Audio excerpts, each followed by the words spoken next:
The Queen has used her Platinum Jubilee message to the nation to back Prince Charles' wife as Queen Camilla.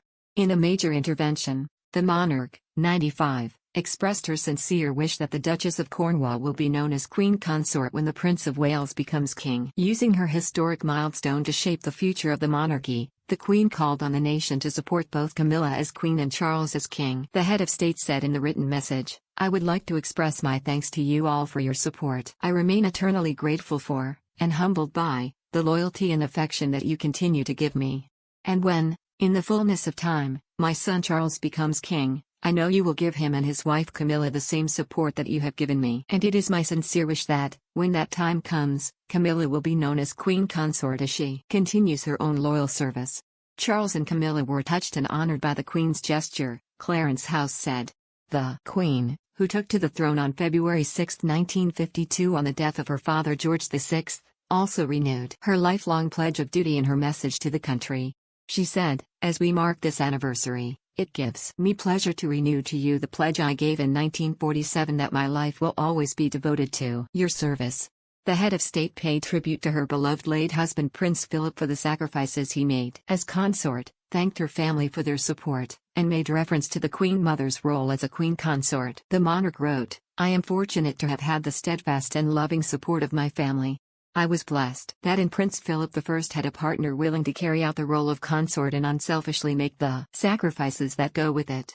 It is a role I saw my own mother perform during my father's reign." The Queen also reflected on the anniversary of the death of her father.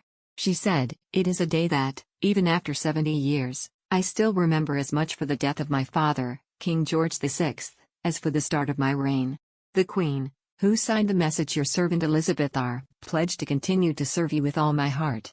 Looking to the rest of her Jubilee year, she wrote, "As I look ahead with a sense of hope and optimism to the year of my Platinum Jubilee, I am reminded of how much we can be thankful for.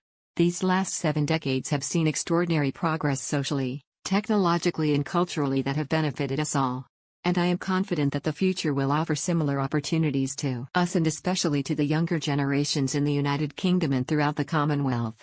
She acknowledged the challenges faced by the nation during the pandemic, saying she hoped the Jubilee would bring together families and friends, neighbors and communities, after some difficult times for so many of us. Camilla would technically have been queen when Charles acceded to the throne, and it could only have been prevented with legislation. When the couple married in 2005, royal aides insisted Camilla intended to be known as Princess Consort.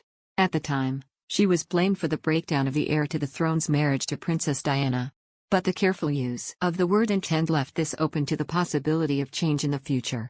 A revamp of Charles' website in 2018 saw any mention of Princess Consort removed. And now the Queen has called for people to support Charles and Camilla. The former royal mistress will undoubtedly be crowned alongside her husband at his coronation when the time comes.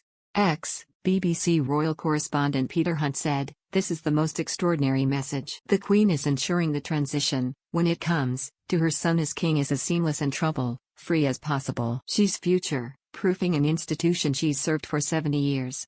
And for Camilla, the journey from being the third person in a marriage to Queen, in waiting is complete." Royal author Penny Junor said the intervention was an endorsement from the top. Ms. Junor said, "This is the Queen's wish. This is not about Charles being headstrong and wanting this for the woman he loves. It is a proper endorsement from the top and it's right and well deserved, and just as it should be." Describing it as the perfect way for the Queen to mark her Platinum Jubilee, the royal biographer added that the monarch was being realistic by setting out plans for the future. She said, "The Queen is realistic. She's 95 years old. It will do a great deal for the mother-son relationship. Charles will be very, very pleased." Ms. Junor said the Queen's approval for her daughter-in-law would lead to the public accepting Camilla being one day known as Queen. She said, "It had been suggested to me in the past the only way the public would find it acceptable for Camilla to be Queen was for the Queen herself to make it clear this is what she wanted." On the eve of her Platinum Jubilee, the Queen beamed as she attended a celebratory reception at Sandringham House. The monarch, who carried a walking stick, looked radiant in a blue and white Angela Kelly dress and carried her trademark black handbag. The head of state quipped as she cut a Jubilee cake, met members of the local Women's Institute and chatted to former cookery school student Angela Wood, who helped to perfect the famous coronation chicken dish served to guests after her 1953 coronation ceremony. Yvonne Brown, Vice President and Chairman of the Sandringham Y, described the Queen as being on sparkling form.